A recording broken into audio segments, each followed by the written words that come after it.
Do you ever have a choice between a glass of soda or a glass of water, and you pick the soda because, well, if you have a glass of soda today, it's not like you're going to wake up overweight and unhealthy tomorrow? That's basically how we all like to think, that somehow success only comes from doing huge, important things right. You're going to only buy kale for your house at some point and become ultra healthy, but until then, it's not like drinking this one soda will all of a sudden make you this unhealthy person in one day. So you have this big paradox. On one hand, you're right, the little decision doesn't really matter. This one decision won't really affect your health in any significant way. But on the other hand, it's really the only thing that matters, because in a year, you'll be the result of your every little decision compounded. So in essence, every little decision matters.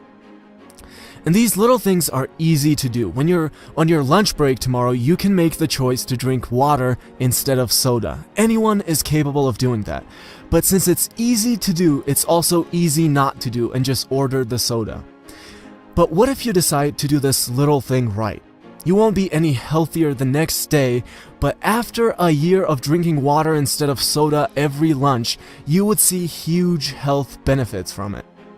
And you can apply this to anything. What if you just read 10 pages of a good book every night before you go to bed? Anyone could do that. That's a pretty easy thing to do. But since it's pretty easy to do, it's also pretty easy to just ignore it and not do it. But what about a year from now?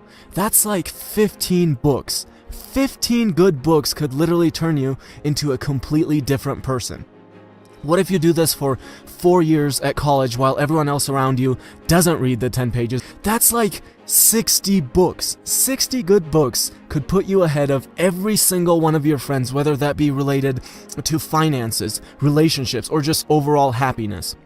So again, you have this paradox. On one hand, you can fall for the unsuccessful mindset of, well, it's not like this little decision matters, but in reality, the little decisions that we make is all that matters.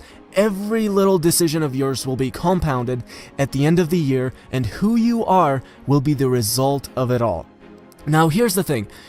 I think it's just human and okay to indulge in things. I do it all the time. It's not like I'm this little robot who does everything quote-unquote right.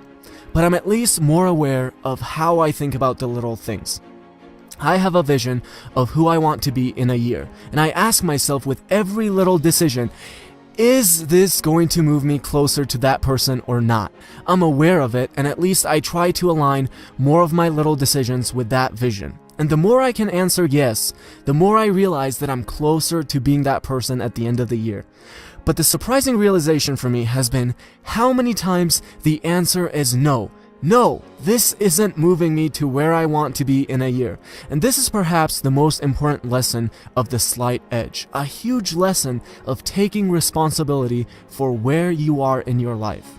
When you get to the end of the year and you're unhealthy, having been conscious about all your little decisions will at least make you realize why you're unhealthy. You're no longer going to blame your poor health on how your job didn't pay you enough to eat healthy. You're going to realize that it's because you decided to buy the soda over the free water every single day at lunch. It's because you decided to buy the more expensive bag of cookies instead of buying the cheaper bananas every time you went shopping.